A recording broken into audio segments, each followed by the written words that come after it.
Hey guys, it's Chris here at Big Sky Garage. Excuse me.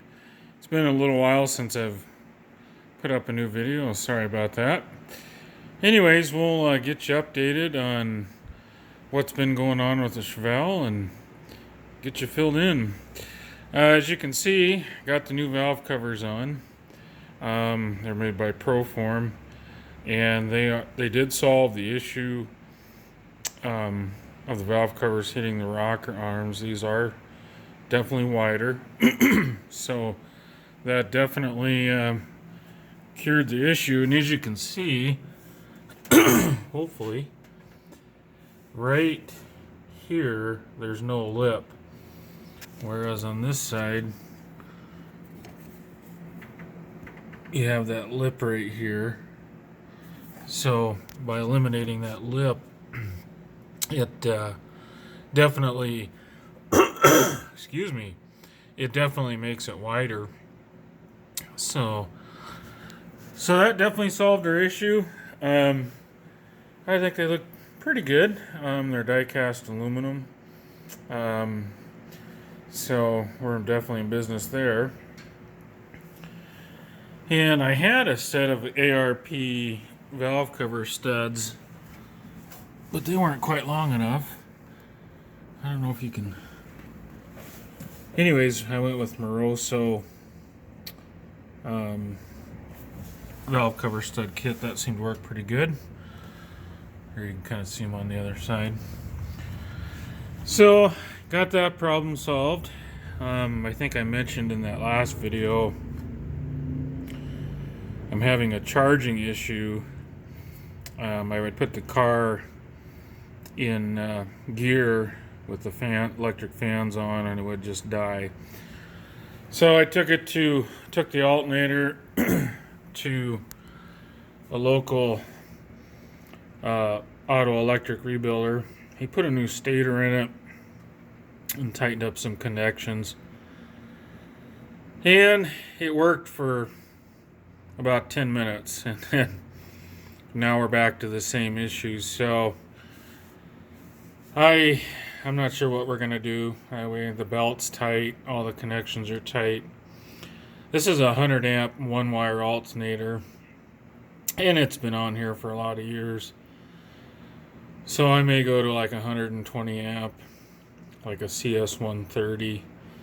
I got to get with him on that. So I was gonna try to start it up and let you guys listen to it, but this alternator is just not.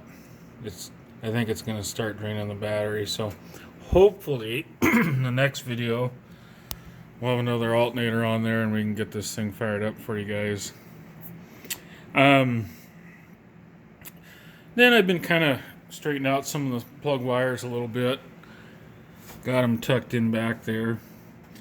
And I covered some of them with that thermo sleeve, which works really good. I guess you really can't see them there, but yeah, now, and then we're going to these military battery clamps. I still got to do this one here. A lot nicer setup. Then I just crimped an end here, and so it screws on rather than crimps on like this one right here. Yeah, I've been straightening up some other wiring, and then right here, I don't have this connected. It's kind of looped back under the battery. But anyways, it is the power for the AFR gauge, and it'll probably go down in on the firewall there somewhere. So I still got to do that, but we're getting there.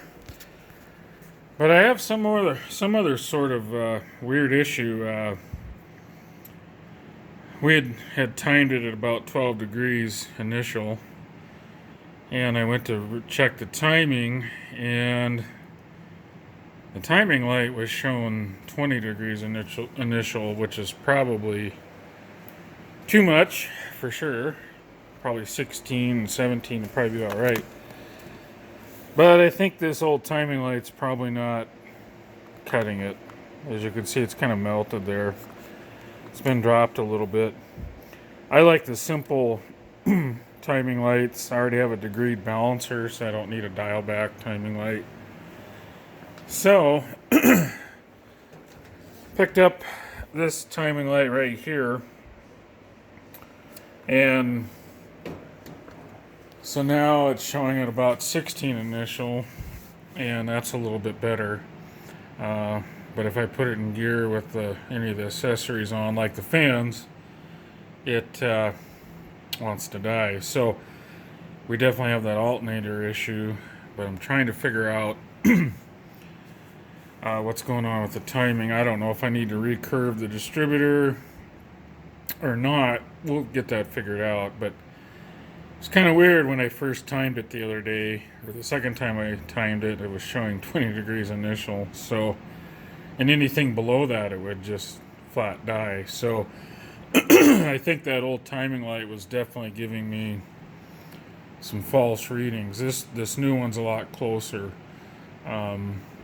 So at 16 initial, it'll still idle in gear until I turn the fans on. So I think we're probably pretty close on the timing now. I think it was just that bad timing light. This has a good quality timing chain in it with a Torrington bearing.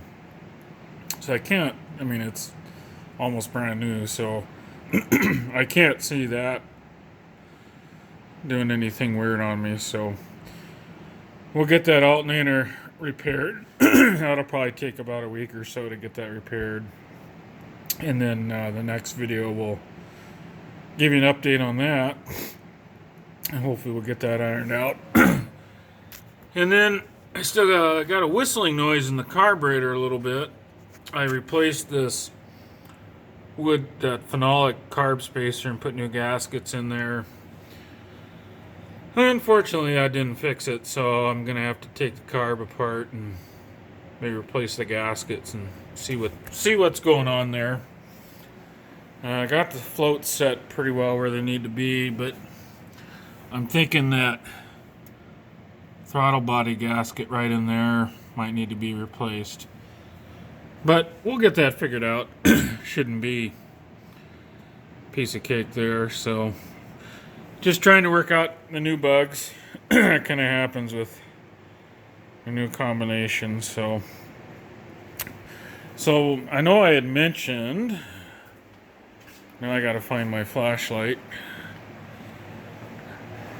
The neutral safety switch wasn't working very well. It was letting the car start in gear. But we finally got that sorted out. I think it's working good now. So anyways, right down inside of there are those switches. I should have left the cover off. Well, actually, you can kind of see them there where the electrical connectors are. So anyways, they're kind of touchy to adjust. We finally got those working good now. So we got that taken care of. Backup lights work, and it only starts in park or neutral. So, oh, and one other thing I did, something interesting, might be good information for some of you guys out there. You can see that distributor clamp right there. That's an MSD, and I had I think a clamp made by CSR, and it was a little bit wider around the distributor collar there, or the shaft. And this MSD distributor fits a lot better around that shaft or housing, distributor housing. So right in here's the old one. So this area in here was a little too wide for that MSD distributor. This would work good for HEI. I didn't think there was a difference in the diameter of the housing. But I got that MSD clamp, and that works a lot better. So FYI, it worked out pretty good. So, and I still got to repaint the headers. It's hard to find paint that really sticks good to those. Eventually I may just have them powder coated, but I'm on a budget right now, so we'll probably just spray bomb them. And the odd thing is that this side's worse than the other. I don't know why. There's a little bit of bare metal right there. But over on this side, they're in a little better shape. So, I don't know. But anyways, I'll probably paint both sides. So yeah, it's not running too bad. It sounds pretty healthy, other than, like I say, we have this charging issue. And I got a new battery too, so that should be good.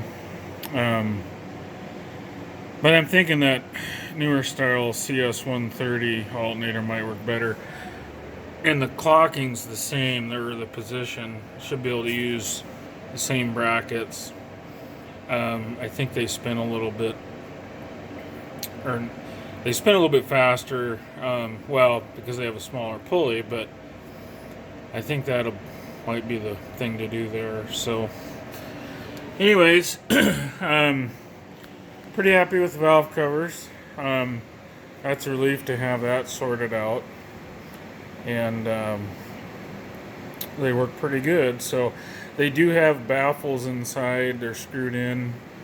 I took the screws out, clean the threads out, and put red Loctite on them so they won't come out. So yeah, they were pretty good. So yeah, hopefully we can get that timing figured out. Like that MSD distributor, they give you different bushings so you can set the amount of degrees of mechanical advance built into the distributor, and of course different springs, so I may have to tweak that a little bit. So, but yeah, and hopefully we'll take you guys on a drive here pretty soon and get those bugs sorted out, and we'll go for a drive, and that should be interesting. So, haven't really mainly been working under the hood here, straightening up wiring. I had you guys probably can't see it in there. Oh, let's see. There's a junction block I have in there that runs from the battery. There you can see it right there with the studs. So I bought one from Jegs quite a while ago, and try to get the camera to focus here.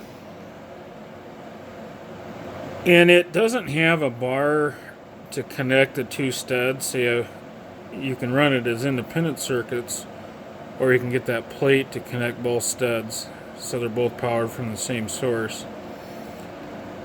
Well, I couldn't find one, but lo and behold, mid-70s to early 80s Chevy pickups had basically the same thing, and they have a plate on them to connect those two studs electrically.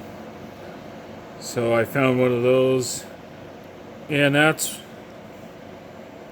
where the power will come from for the FR gauge. So anyways, kind of got that going, and a lot of little stuff.